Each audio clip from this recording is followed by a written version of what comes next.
Ooh, finally! The long-awaited Minecraft movie just dropped, so the big question, does it live up to the hype? Directed by Jared Hess, this one's got a wild cast. Jason Momoa as Garrett, the Garbage Man Garrison, Jack Black as Steve, Danielle Brooks as Dawn, Emma Myers playing Natalie, and Jennifer Coolidge in a standout role. It runs about 101 minutes and follows a ragtag bunch of misfits who get sucked into the blocky world of Minecraft, where they gotta survive and figure out how the heck to get back home. Expect to see some iconic in-game faces, yep, creepers and piglins make an appearance. Fun fact, Jack Black clocked over 100 hours playing Minecraft to prep for his role. Oh, and fans, keep your eyes peeled for a sweet tribute to YouTuber Technoblade. It all kicks off with a little kid named Steve, who brings us into the wild world of Minecraft. We're talking about the overworld, the surface of the main world, a never-ending sandbox full of epic stories waiting to be uncovered. Even as a kid, Steve dreamed of becoming the greatest miner in the world, driven by his love for exploring, building, and creating stuff. He tried to go into the local mine this month.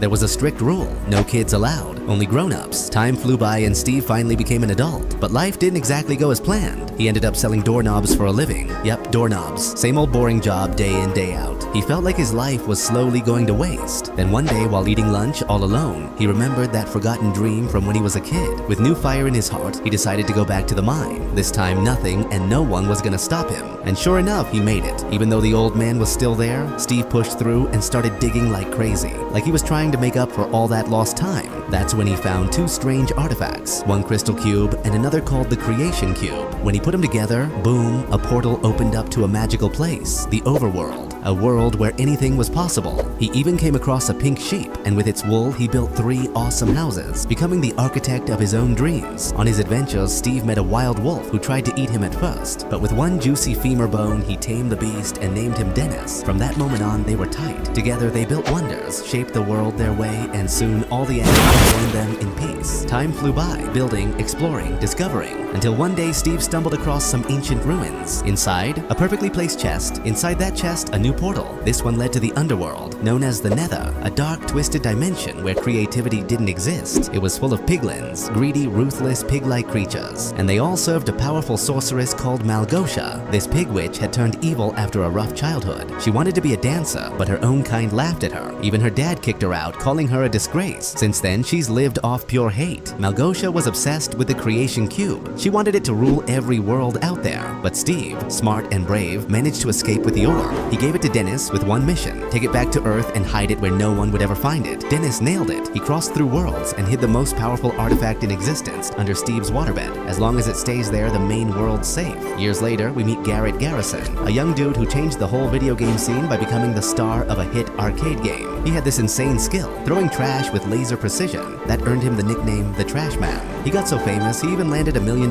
deal. He had it all, until one day he got hit with an eviction notice. Just like that, fate dragged him from the top, straight to rock bottom. Now, Garrett's completely broke. So yeah, Garrett, broke and desperate for a comeback, hits up this local auction hoping to score something he could flip for cash. One of the staff tips him off about some old artifact that's supposedly super valuable. Curious, Garrett says he'll consider buying it if they can cut him a better deal and let him check it out a little more. The auction kicks off, and after a short bidding war, Garrett walks away with the mystery item for $900, agreeing to pay it off in 6 months. But when he opens the box, total letdown. Looked completely empty. Frustrated and thinking he got scammed, he slammed the lid shut without realizing the creation cube was right there, hidden in plain sight. Blinded by disappointment, he didn't even notice. Someone nearby, hearing him vent about being flat broke, told him maybe it was time to stop chasing treasure at sketchy auctions. Meanwhile, we meet Henry and his big sister Natalie. They'd just moved to the city after their mom passed away. Natalie, trying to get back on her feet, picked up a modest job that covered rent. At their new place, they were greeted by Dawn, a friendly real estate agent who welcomed them with kind words and a warm vibe. The next morning, Natalie made breakfast for Henry, a pizza to share with his new classmates. She even gave him a bottle of cologne just to show some love. But Henry Henry, still shaken by all the change and grief, barely said thanks and headed out for his first day of school. Elsewhere, Garrett was cleaning out old junk from his shop when Henry walked in. The kid, curious, offered him a slice of pizza in exchange for some advice. Garrett, who liked to call himself the salesman of the game of life, told him his wisdom cost $50 an hour. Joking around, he dropped some real talk. Friends are like puzzles. Sometimes you've got all the pieces, and sometimes you're missing just one to feel whole. He also told him, you can't be a team by yourself, but with just one more, you can beat anything. Inspired, Henry left the pizza and made his way to class. At